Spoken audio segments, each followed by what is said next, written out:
Well, hi, my friend. How are your paintings going? Are you out there studying clouds and painting sunsets? Well, I hope so. In today's lesson, we're going to continue on building this large cloud scene. This is the 30 by 40 that we've been looking at over the past few lessons. It's called Heaven Touching Earth, and it was done for an exhibit a while back, but I wanted to take you through some of the steps of what it took to build it. And I hope that these things help encourage you, give you ideas, give you inspiration, things to keep you at the easel, to keep pursuing, keep practicing, keep getting better. Because really, that's the end result. The more you do it, the better you'll get. All right, so let's step into the studio, watching me continue on with this big cloud scene, and then you get back to the easel.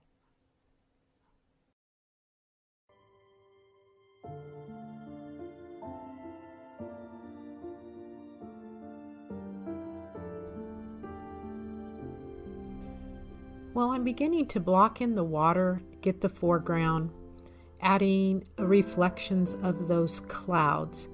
I try to work as fast as possible and not get hung up on too much detail. It's in the lower bottom portion of this canvas, so to overdo it could create some busyness. When I'm working on a big canvas, I really try to get this ground covered quickly. It just sort of helps me feel like I'm making progress. And I'll put in paint, I'll soften, I'll take it out, put it back in. Really, it's just figuring out the direction of what works and what doesn't. So it's just a part of the ball game. There's a lot of softening that will take place in that water. I want to keep it quiet, but I do want it to be a beautiful point in the painting. It's bringing that air color from the sky down into that water, creating those reflections with the warm whites. I put a little bit of light, start developing the back distant field. So I'm putting some light white and yellow ochre, probably a touch of some green in it. And then I start developing these trees. Now, these trees, there's quite a bit of work put into them. I want them to be an interesting shape.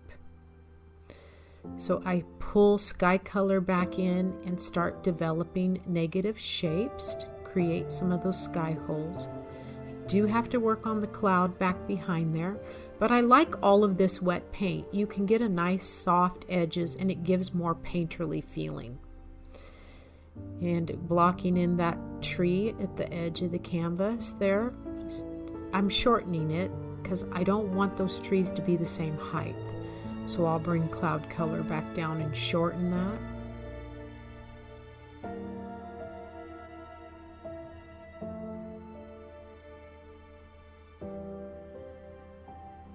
Soften the edges.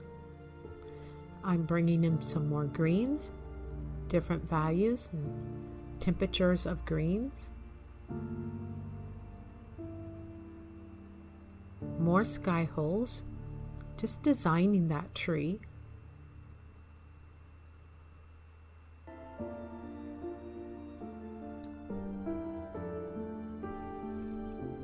Lots of work in those trees. Just keep designing, bringing darks and different temperatures. All right. So on our next lesson, we'll finish up this painting. We'll do some corrections. We'll get to the detail. So you just keep painting.